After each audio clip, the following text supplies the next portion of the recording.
Buenos días, muchísimas gracias por la invitación a los organizadores de este curso. Mi nombre es Sabina Ger y en conjunto con el doctor Pedro García Zubillaga vamos a darle inauguración al módulo de patologías de la pigmentación, hablando de nevos y sus síndromes.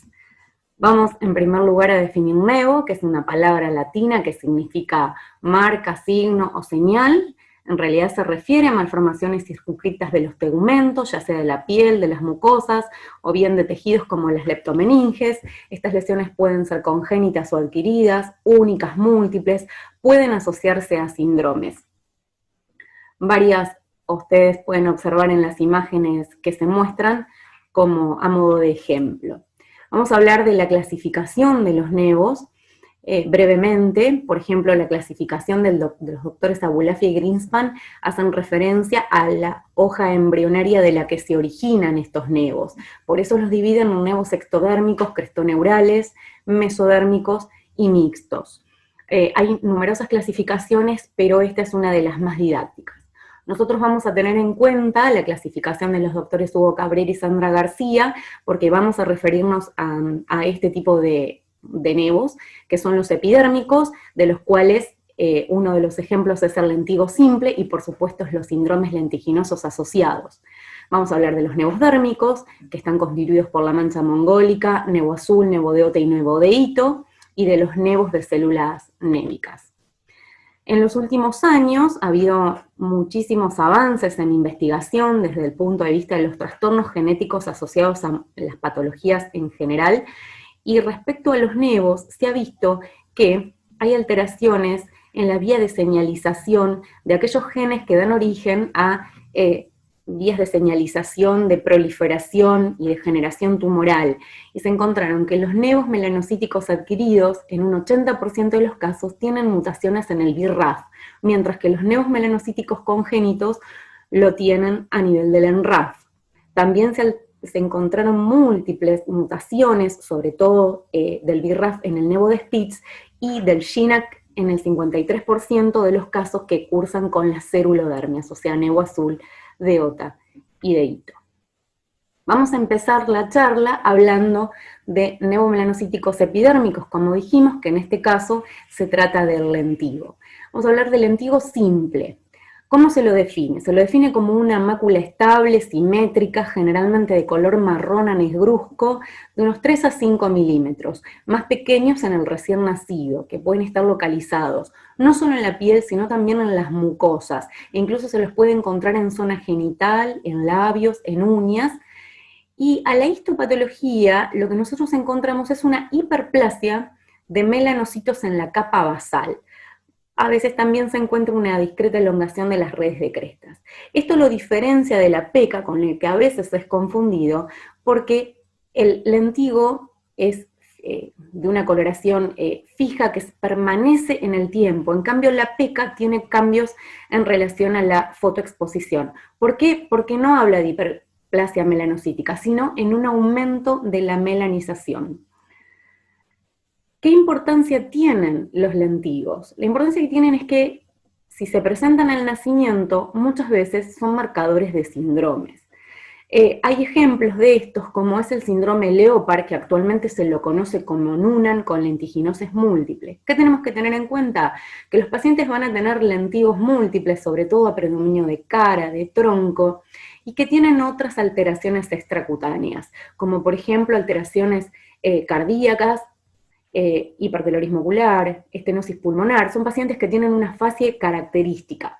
También hay asociaciones con alteraciones a nivel de los órganos genitales, retraso de crecimiento y una sordera neurosensorial. Otros cuadros que caracterizan este síndrome son el Peutz-Jeghers. Por ejemplo, en una de las fotos pueden observar los lentigos localizados en la mucosa labial, en la submucosa también. Generalmente el Peutz-Jeghers suele aparecer el lentigo en el crecimiento, durante la infancia, no siempre durante el nacimiento, y este cuadro se asocia a la presencia de poliposis intestinal.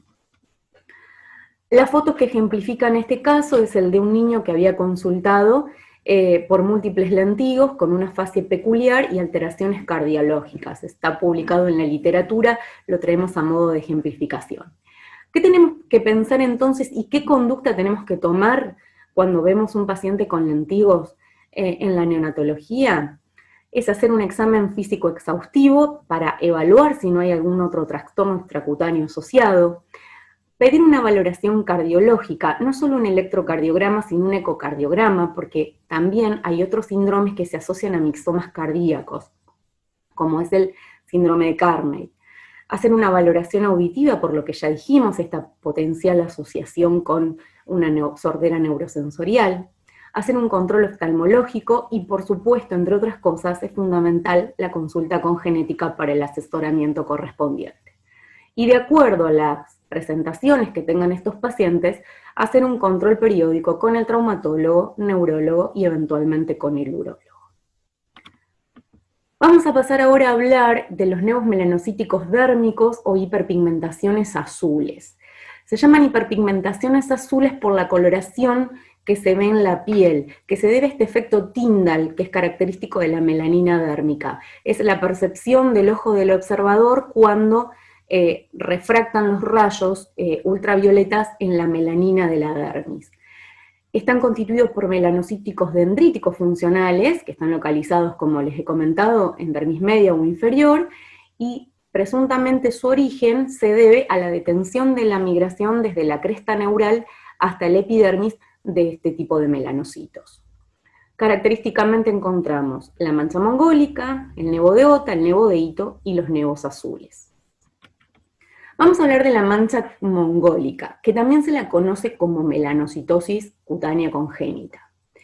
Son máculas benignas de color marrón, azul gris o azul oscuro, de un tamaño variable que ronda de milímetros hasta varios centímetros, que pueden ser únicas o múltiples, que clásicamente están localizadas en la zona lumbosacra y en las nalgas, que generalmente se empiezan a aclarar entre el primer y el segundo año de vida y que resuelven alrededor del séptimo o decimotercer año de edad.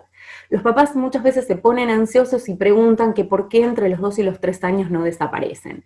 Pueden persistir. Hay algunos casos incluso reportados en la literatura que persisten hasta la adultez. ¿Qué otro detalle hay que tener en cuenta? En que estas máculas pueden aparecer en zona de hombros, manos, en los flancos, en los miembros inferiores, y se las conoce como máculas o manchas mongólicas aberrantes.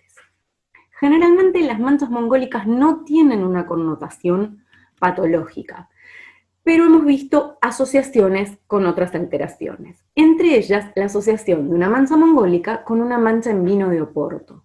A esto se lo conoce como facomatosis pigmentovascular del tipo cesiuflamia. Si bien fue descrito más o menos a mitad del siglo pasado, el doctor Rudolf Happel fue quien las definió, las describió y las clasificó. Y dentro de estas facomatosis pigmentovasculares no solo encontramos la asociación de la mancha mongólica y la mancha en vino de Oporto, sino también podemos encontrar la mancha mongólica asociada a un cutis marmorata telangiectásico congénito o también una mancha mongólica con un nevospilus. ¿Por qué tenemos que tener en cuenta esto? Porque también podemos encontrar alteraciones extracutáneas, ya sea compromiso del sistema nervioso central que se manifiesta a través de retardo mental, macrocefalia, calcificaciones cerebrales y otras asociaciones, alteraciones oculares como glaucoma o melanosis a nivel coroideo, o alteraciones esqueléticas como discrepancia de miembro y escoliosis. Entonces, estos pacientes también ameritan hacer una interconsulta con los especialistas, ya sea oftalmólogo, como traumatólogo y neurólogo, al igual que en los casos de las lentiginosis. ¿Con qué otra asociación podemos encontrar a la mancha mongólica? Estas generalmente pueden ser múltiples, pero hay una de las características, que es que las manchas mongólicas sean pequeñas, múltiples, acminadas, a veces incluso hasta el tamaño de un grano de arroz. Cuando tienen estas características, que son múltiples, extensas, pueden asociarse a enfermedades metabólicas. Una de las más comunes es las enfermedades metabólicas por depósito lisosomal, como la gangliosidosis tipo 1.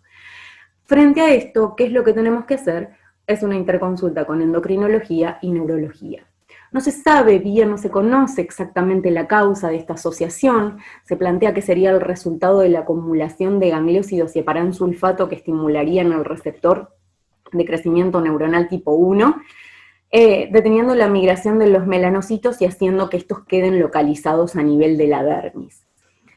Entonces, nuevamente, insistir en que tal vez esto podría ayudarnos a detectar precozmente alguna de estas enfermedades. Vamos a pasar ahora a hablar del nevo de Ota. El nevo de Ota es clásicamente conocido como nevo fusocerúleo oftalmomaxilar por la localización. 50% de estos nevos aparecen ya al nacimiento, el otro 50% se van desarrollando a lo largo del crecimiento del niño. Generalmente hay un segundo pico de presentación en la segunda década de la vida. Aparece como una mácula facial azul grisácea, de tipo unilateral en la mayoría de los casos, aunque como muestra la foto del medio, puede ser bilateral en un 10%, esto acompañarse de pigmentación de esclerótico y mucosas del mismo lado, e incluso estar comprometiendo primera y segunda rama del trigémino, como pueden ver, en región periorbitaria, sien, frente, nariz. Generalmente se ve con más frecuencia en el sexo femenino. No aclara, no resuelve, generalmente para el tratamiento se utiliza láser o bien maquillaje correctivo. Persiste toda la vida. ¿Qué complicaciones pueden tener los nevos de Ota? Puede desarrollarse glaucoma secundario con el tiempo o bien una sordera neurosensorial.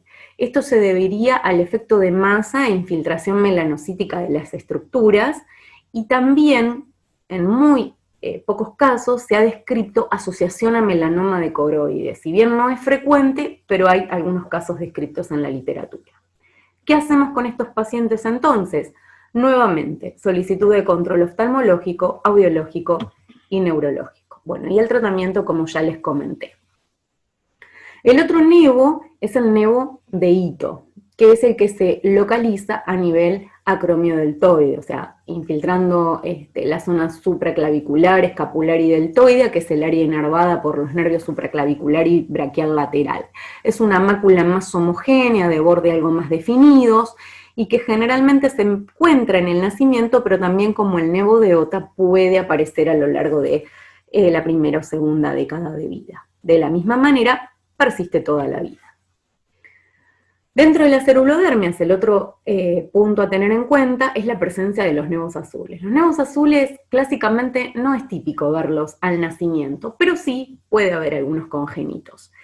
Generalmente se manifiestan alrededor de la tercera década de la vida y son más frecuentes en mujeres. Tienen un color azul negruzco más oscuro que las manchas que ya les comenté anteriormente. Cuando hay nevos azules múltiples, hay que tener en cuenta que podemos estar frente al síndrome de Carney, sobre todo si estos pacientes a su vez tienen asociación a lentigos, así que es un punto a destacar y a tener en cuenta. Los nevos azules pueden ser azul común o azul celular. ¿A qué se refiere con esto? El nevo azul común característicamente suele ser una mácula más pequeña, lisa, puede ser único, en raras ocasiones es múltiple en forma de placa, siguiendo un trayecto lineal, y predomina en las manos y en los pies, y a veces en la cabeza. Raramente se encuentran estos en los recién nacidos. El que sí se puede encontrar con más frecuencia en los lactantes es el nevo azul celular, sobre todo localizado a nivel de la zona glútea o sacra. Suelen ser más grandes, de aspecto nodular, más profundos. Incluso en la cabeza se han descrito casos en los que hubo compromiso de músculo, de hueso y de duramadre subyacente. Hay algunos casos reportados en la literatura de transformación maligna en la profundidad. Así que cuando estamos frente a un nevo azul celular, hay que hacer el seguimiento y eventualmente su corrección quirúrgica.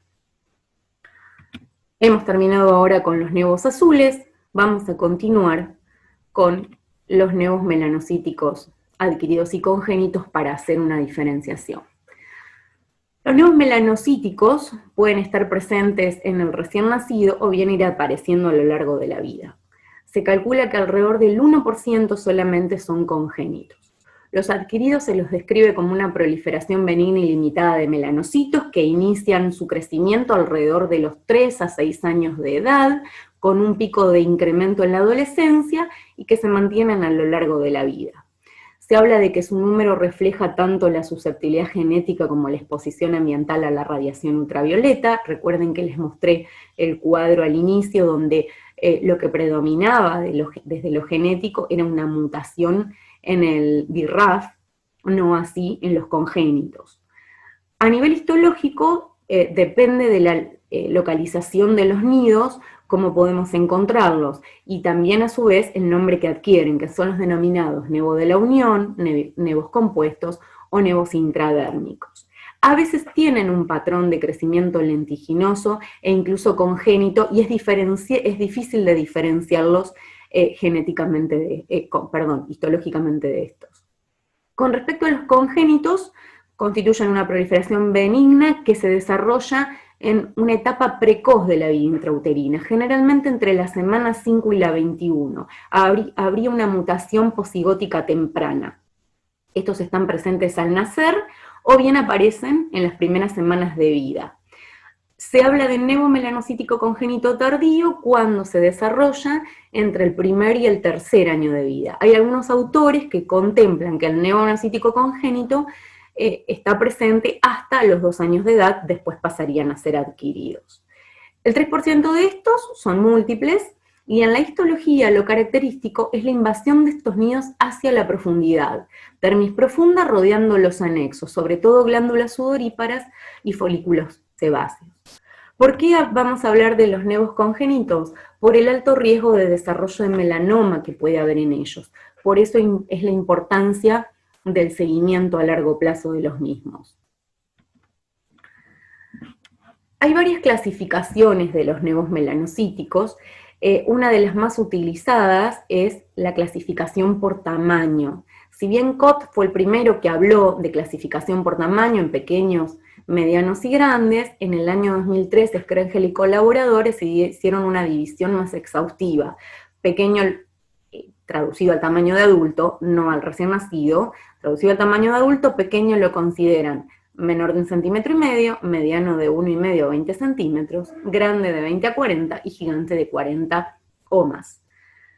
¿Qué hacemos con el recién nacido? ¿Cómo lo contemplamos? Bueno, hay diferentes formas de evaluar el tamaño. Una es midiendo el diámetro mayor del nevo y multiplicándolo por un coeficiente, que en el caso del cuero cabelludo sería 1,7.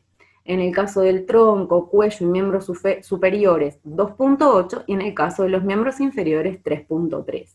Nosotros no es frecuente que utilicemos este tipo de coeficiente. Lo que más utilizamos es lo que menciona el cuadro inferior, que se define a nevo melanocítico congénito gigante al nacer como aquel que tiene ocupa más del 1% de la superficie corporal en la cabeza y más del 2% en el tronco. O bien, que tiene 6 o más centímetros en la cabeza y 9 centímetros en el cuerpo o más. Los nevos melanocíticos pequeños son altamente frecuentes, se presentan en 1 cada 100 recién nacidos, los medianos en 1 de cada 1.000 y los gigantes mucho más infrecuentes en 1 de cada 20.000 recién nacidos vivos. También, en conjunto entre científicos españoles y estadounidenses, en el año 2017 publicaron un patrón de distribución de los nevos melanocíticos congénitos gigantes de acuerdo a una revisión que hicieron en la literatura, y establecieron lo que se conoce como regla de 6B. Ellos hablaron del patrón en bolero, que compromete la zona escapular y parte superior del tronco, la espalda o dorso, el nevo en traje de baño, que es el más frecuente, la zona de tórax y abdomen, el que compromete las extremidades, ya sean miembros inferiores o miembros superiores, y el corporal total, que en realidad es una combinación del patrón en bolero con el patrón en traje de baño. El problema de esta clasificación es que no contempla la presencia del nevo melanocítico congénito en polos cefálicos.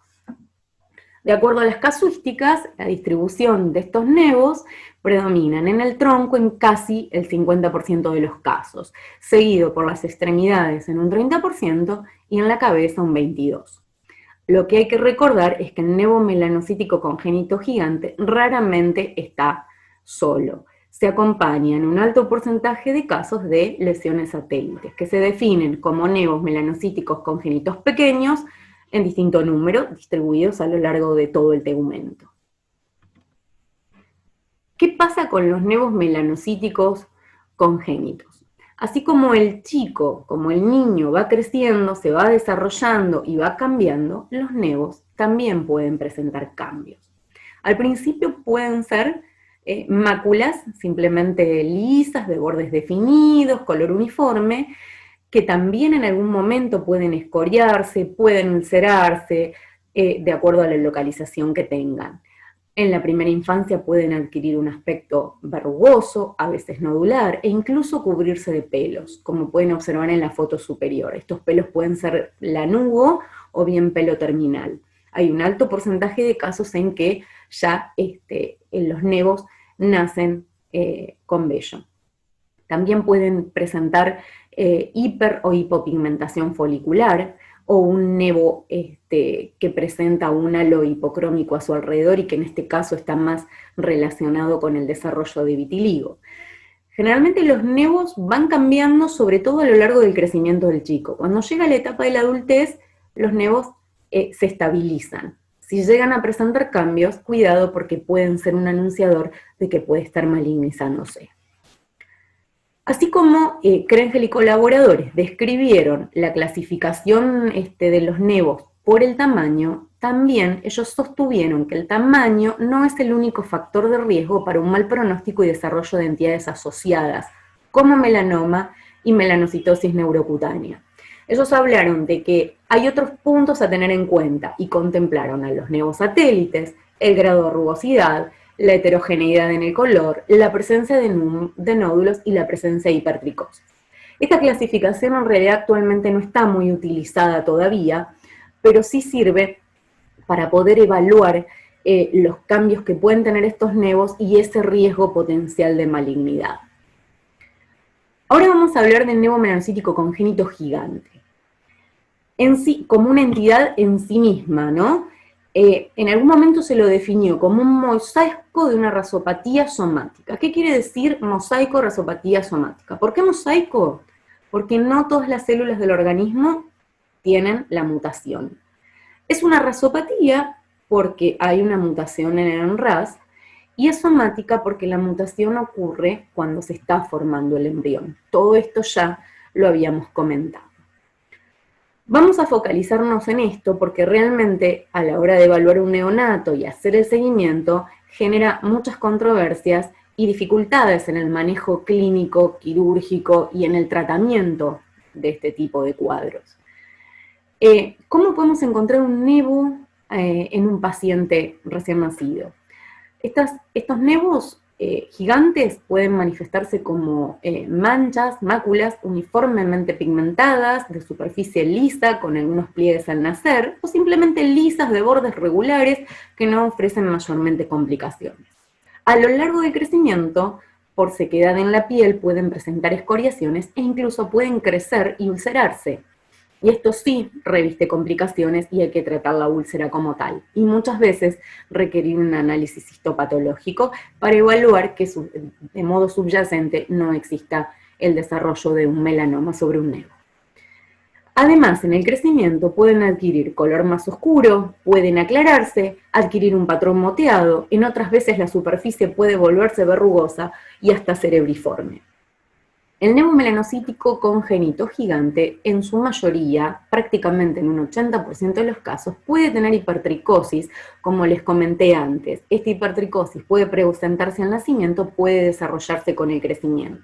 Algunos pacientes presentan prurito, sequedad de la piel, todo secundario a una distorsión de la arquitectura normal de la piel, a una pérdida de las glándulas sebáceas ecrinas, entonces hay una disminución de la transpiración. Este funcionamiento inadecuado genera cerosis y también potencialmente puede favorecer la ulceración de la piel, como les mostré antes. Hoy hablamos de satelitosis. A ver, 75-80% de los casos presentan satelitosis múltiples. ¿Y por qué hacemos hincapié en el tema de la satelitosis? Porque en los múltiples trabajos se ha evaluado que constituirían un factor de riesgo para el desarrollo de alguna afectación del sistema nervioso central y conllevar con esto la aparición de un síndrome neurocutáneo. ¿Qué otra cosa puede suceder? Que estos nidos pueden proliferar e infiltrar estructuras profundas generando hipotrofia subyacente. Un caso es el de esta paciente que tuvimos la oportunidad de ver en el hospital de niños, que a los 6 meses de edad consulta por esta presencia del nevo en traje de baño, con una asimetría de ambos miembros inferiores, con una ligera hipotrofia, disminución del diámetro del miembro inferior izquierdo a nivel de la cadera, a nivel del muslo. En una interconsulta con traumatología se pudo determinar que se trataba de una infiltración névica probable del vasto externo, generando una alteración en la aducción del miembro. Hicimos una biopsia y constatamos esta infiltración névica a nivel muscular. ¿Qué otro detalle podemos encontrar? Podemos encontrar esta proliferación de nódulos que en un principio pueden asustar y pueden hacernos pensar en la presencia de un melanoma. Estos nódulos proliferativos, como se los conoce, es una proliferación de células benignas, generalmente al aspecto, al tacto, son lesiones de superficie lisa, a veces oscura, a veces son de pigmentación moteada, pueden ser múltiples, estar circunscriptos, pueden crecer rápidamente. Generalmente lo que sucede y asusta es eso, el crecimiento rápido que pueden tener las lesiones, pero que después se estabilizan. Y otras veces también se pueden ulcerar. Como les dije, el punto más importante es que pueden simular clínicamente un melanoma. Entonces es importante hacer la histología. Y la histología lo que los diferencia es que tienen un índice mitótico bajo y no hay necrosis en estos casos.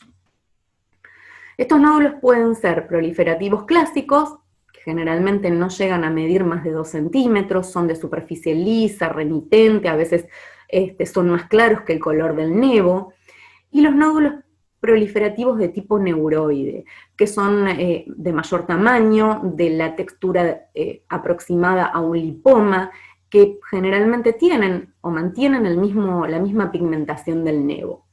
En los nódulos proliferativos de tipo neuroide no hay descrita en la literatura malignidad. En los clásicos tampoco, pero sí encontré un paciente en el que se hizo un seguimiento a largo plazo y en la cicatriz de extirpación de un nódulo proliferativo a los 5 años se desarrolló un melanoma. ¿Qué otras asociaciones puede tener un nevo melanocítico congénito gigante? Puede asociarse a neurofibromatosis tipo 1, que es otra de las rasopatías que conocemos. Si el nevo está localizado en el eje axial posterior, puede estar asociado a un disrafismo o una espina bífida, puede presentar lipomatosis encefalocraniana, transposiciones de los grandes vasos, agenesia renal, síndrome del nevo epidérmico, incluso hasta tumores como liposarcoma, rabdomiosarcoma, neurosarcoma y múltiples descriptos en la literatura dentro de la baja frecuencia que se presenta el nevo melanocítico congénito gigante. Pero ¿qué es lo que más nos preocupa? Nos preocupa el síndrome neurocutáneo y la posibilidad de desarrollo en melanoma. Así que ahora vamos a hablar de qué es la melanocitosis neurocutánea, conocida como síndrome del nevo melanocítico congénito. Hay algunos autores que prefieren llamarla de esta manera, no melanocitosis neurocutánea. Es una entidad que se caracteriza por la presencia de nevos melanocíticos congénitos gigantes o múltiples. Múltiples me refiero a los pequeños, con proliferación de los melanocitos en leptomeninges y o parénquima del cerebro, cerebelo, tálamo o médula. El riesgo de desarrollo depende mucho de la casuística. Algunos hablan de que es muy baja, rondando alrededor de un 2.5% de los casos, o bien de un 45% en otras. Esto es muy variable. Lo más importante a tener en cuenta es el desarrollo de síntomas neurológicos. 10% de los casos lo presentan y estos son precoces, generalmente antes de los 2 años de edad. Conlleva un riesgo de malignización del sistema nervioso de un 5 a 10%. Y sí, lo importante es que estos pacientes en un 50% fallecen entre los 2 y 3 años de iniciados los síntomas y a su vez un 70% en el plazo de los 10 años de vida. ¿quiénes tienen mayor riesgo de desarrollo de melanosis neurocutánea? Son aquellos neonatos con presencia de múltiples nevos melanocíticos pequeños, hoy se habla de 20 o más, o bien la presencia de 2 medianos, o bien la presencia de un nevo melanocítico congénito gigante, especialmente aquellos que están localizados a nivel axial posterior, o sea, en el área del traje de baño o bien en la zona de cabeza y cuello. Como bien dijimos, esto se obedece a mutaciones posigóticas tempranas, y lo que se ha encontrado en el 80% de los casos es una mutación puntual en el codón 61 del gen en RAS. ¿Qué hacemos con estos pacientes? ¿Cómo los vamos a seguir? Cuando nosotros sospechamos, de acuerdo a las características, tenemos un neonato que nace con un nevo en calzón de baño y satelitosis múltiple, lo primero que tenemos que evaluar es la posibilidad de hacer una resonancia magnética de cerebro y de columna. ¿Cuándo? Preferentemente antes de los 6 meses. Y si puede ser antes de los 4, mejor todavía. ¿Por qué? Porque después se melanizan las meninges. ¿Y qué hacemos con estos pacientes? Si no encontramos nada, los autores, diferentes autores, proponen hacer un seguimiento anual, una resonancia magnética todos los años. Mientras que otros, cuando hay síntomas, proponen hacerlo antes de los 6 meses de vida. Ahora, ¿qué sucede si nosotros encontramos una alteración a nivel del sistema nervioso central? Hay que ver si es sintomática o no es sintomática. ¿Qué encontramos habitualmente a nivel del cerebro en una resonancia magnética? Lo típico es la presencia de depósitos de melanina, fundamentalmente en los lóbulos, y a su vez puede describirse un engrosamiento de las leptomeninges. Esto se observa mejor en T1 de la resonancia. Y una de las asociaciones más comúnmente encontradas es la presencia de hidrocefalia, que conlleva a una macrocefalia. Este es el signo más precoz y lamentablemente el principal de muerte por la hipertensión endocraniana que suelen generar. ¿Qué encontramos también? Podemos encontrar quistes de la fosa posterior, lipomas intraespinales, espina bífida, hipertrofia de huesos de cráneos, escoliosis, tumores y convulsiones asociadas. Este es un caso que hemos visto en el hospital de niños, una niña de 4 meses de vida que consulta con este nevo en zona de dorso superior y cuero cabelludo. Consulta por presentar un aumento del volumen cefálico con irritabilidad, alteración de la mirada, al examen físico tendencia al opistótonos, una mirada en sol naciente, una ligera exoftalmia. Todo esto compatible con signos de hipertensión endocraniana. En un principio se sospecha secundario hidrocefalia y posiblemente a un síndrome neurocutáneo. De modo que se hace una tomografía cerebral en la que se constata una dilatación de los ventrículos, se hace una punción de líquido cefalorraquídeo en el que no se encuentran células melanóticas, se biopsió uno de los nódulos, que era el que veíamos en zona posterior, que fue compatible con nevo melanocítico congénito, sin atipías celulares, y a su vez, en una de las cirugías para colocación de la válvula, se constató la presencia de una lesión pigmentada pequeña en la dura madre que fue biopsiada e informó nevo melanocítico congénito. Lamentablemente la paciente falleció tras una pioventriculitis, de modo que no se pudo hacer seguimiento del caso. ¿Qué otra alteración encontramos? Dijimos, hablamos de melanosis neurocutánea, hablamos de melanoma. La realidad es que el melanoma habitualmente uno lo escucha y lo conoce en edades más avanzadas. Pues bien, la verdadera incidencia en chicos es desconocida actualmente. Se estipula que habría un 2% de los casos de melanoma en menores de 20 años, siendo esto un 0,3 a 0,4 en prepúberes. El melanoma constituye el 1 a 3% de las neoplasias pediátricas y del 5 al 10% de los pacientes con nevo melanocítico congénito lo desarrollan. Y haciendo una gran revisión a lo largo de la literatura, Krengel en el 2006 publicó su primer casuística, donde evaluaron 6.571 pacientes, y lo llamativo es que la incidencia de melanoma en los niños fue del 0,7%, pero esto aumentó a 2,9% en el caso de los pacientes que tenían un nevo melanocítico congénito gigante. La edad promedio de malignización fue de 15 años, pero la mediana fue de 7 años. Y vieron que el mayor riesgo se presentaba en aquellos nevos que tenían mayor tamaño y obviamente estaban localizados en la zona axial del tronco.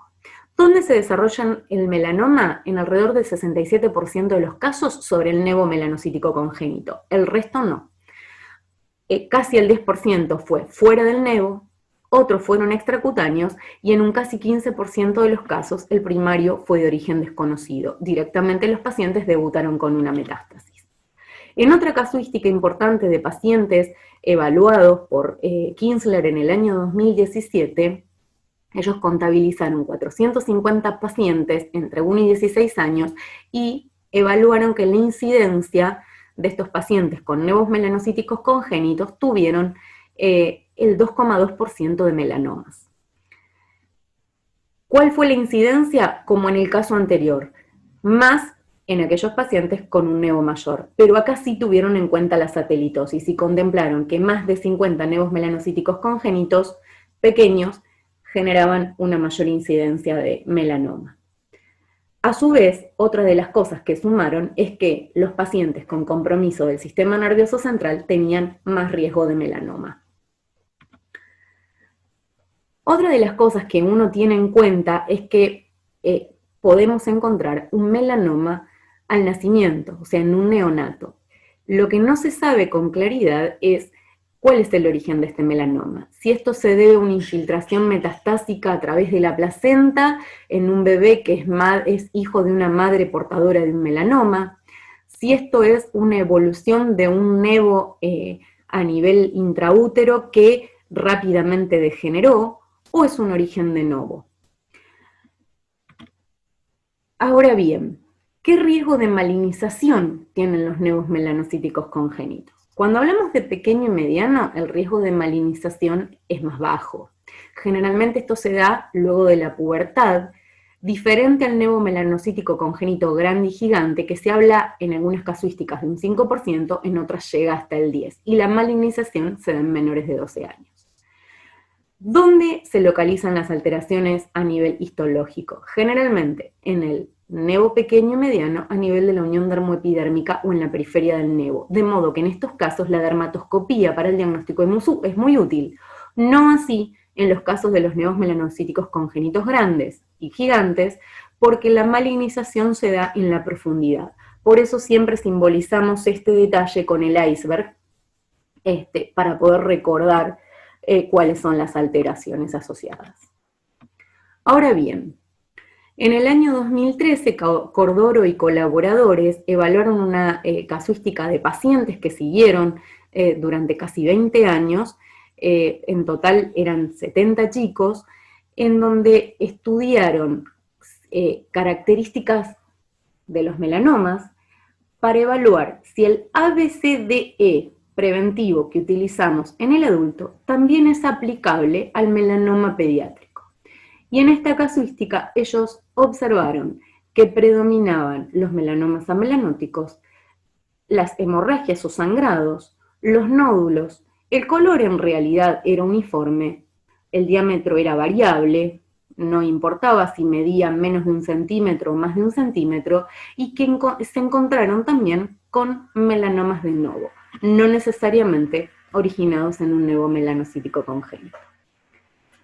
Estas fotos que podemos observar corresponden con un paciente al que le agradecemos a la doctora Silvina Obruel por habernos brindado las imágenes.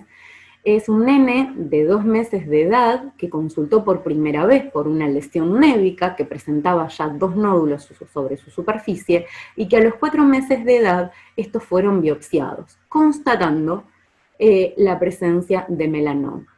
En su evolución, este nevo había presentado signos de sangrado y a su vez ese nódulo que pueden observar con mucho menor pigmento, esta irregularidad en los bordes, esa pigmentación moteada, de modo que el nevo fue extirpado y actualmente el paciente está en buen estado de salud sin haber presentado recurrencias hasta el momento. ¿Qué hacemos entonces? ¿Cómo tenemos en cuenta y qué evaluamos o cómo sospechamos un melanoma?